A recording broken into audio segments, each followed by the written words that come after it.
silent giant. Entertainment. All right, let's do this, baby. Somos Pocos pero Locos. It's Latin hip-hop at its finest. Big Bad Network. I am very excited to have this guy in because, I mean, you know how proud, like, I couldn't tell you enough I am and what kind of role model and inspiration you are to our whole entire movement. For the not knowers out there, Pocos pero Locos, yes, it was about the music, but most of all, it was about the lifestyle and giving our people a voice and the many voices. Introduce yourself. My name is Richard Cabral. Yeah, and I'm just honored to be here. Just it's been a hot minute, and it's been years, you know, and stuff has changed. You've been with us for Yeah. over a decade with this. Baby Jokes for the not knowers. Was how you started out expressing your art. Right. Was through your rap. Yeah. And you were one of the most street credible rappers of our movement. Right.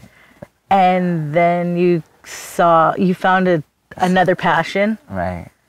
Do you want to get into that a little? Like yeah, how you... I mean, for me, it's about, like, I've always been a storyteller, and I mean, at first, just coming up, like, yeah, I mean, I found my storytelling through music, but then I got introduced to the aspect of storytelling through acting, and for me, it was just a little bit more deeper. Like, I was able to really express myself, to really to find these writers and to really dive in and to let my soul just, like, you know, and give a voice to the voiceless. And me looking at the Hollywood industry, we weren't represented. We've never been represented the right way.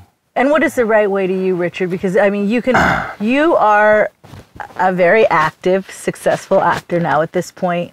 What do you feel is the right way? If you're going to talk about a cholo, a Mexicano, the bad guy, then talk about him. But talk about him the right way. Talk about that he's also a father. He's also a son. He also cries.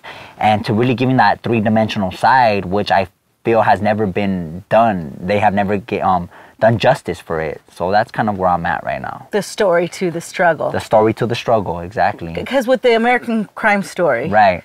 Shouts out to that. Tell us a little bit about that project. I mean, it's huge. When it comes on after my Grey's Anatomy and my Scandal, I'm like, Richard's killing the game. Right. No, I mean, it's John Ridley, the creator of it, with the producer Michael McDonald. And John Ridley, if those that don't know, he just got an Oscar for 12 Years a Slave. So he really knows how to tell a story and really give soul. And that's what he did. And I was just so blessed to work on it. And this is the first time that I've worked on this character. My character is Hector Tontz on American Crime.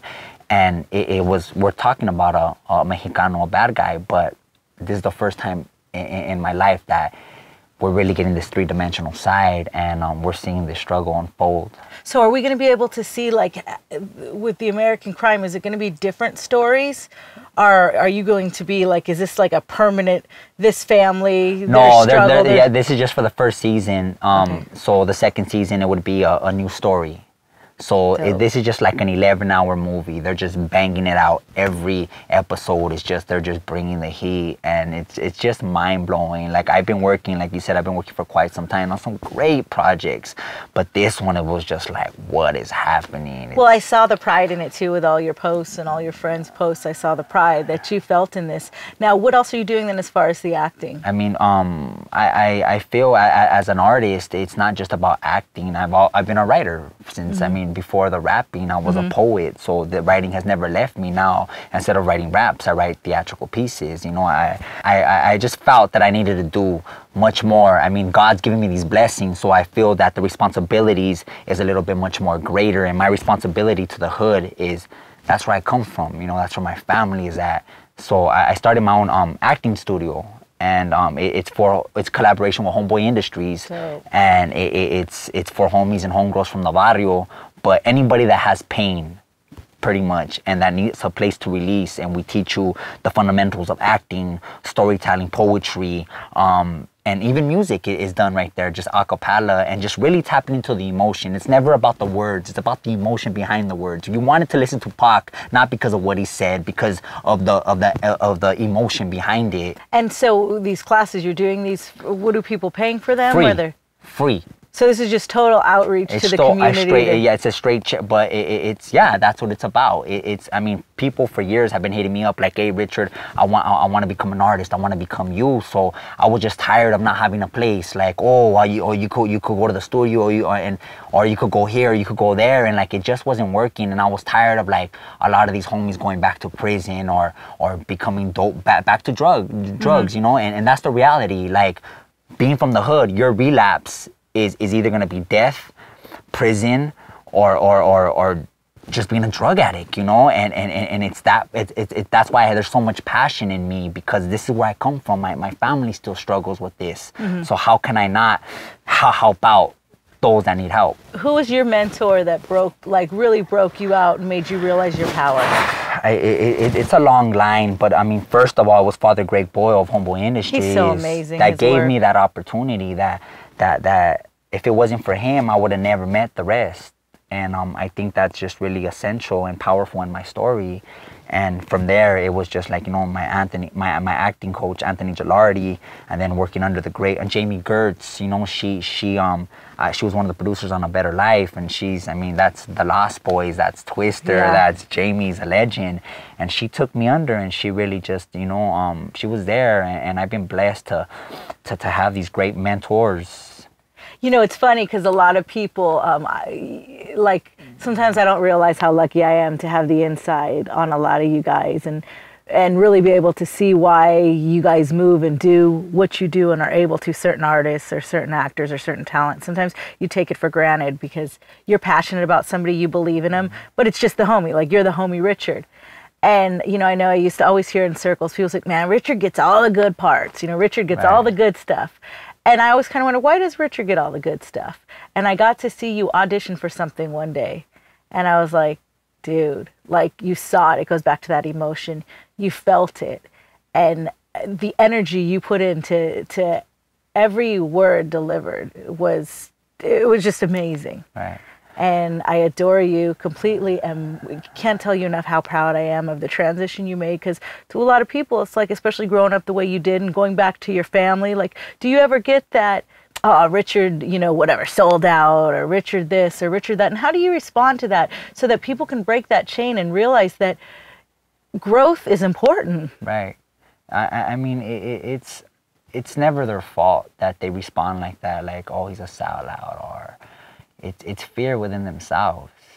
They have fear, that's why they don't want to do it. And sometimes they react in a negative way because there's another person doing it. And that's just growing up in the hood. But then it's that one, I get messages all day on Facebook like, oh, you know, like I'm inspired and like you're the reason why.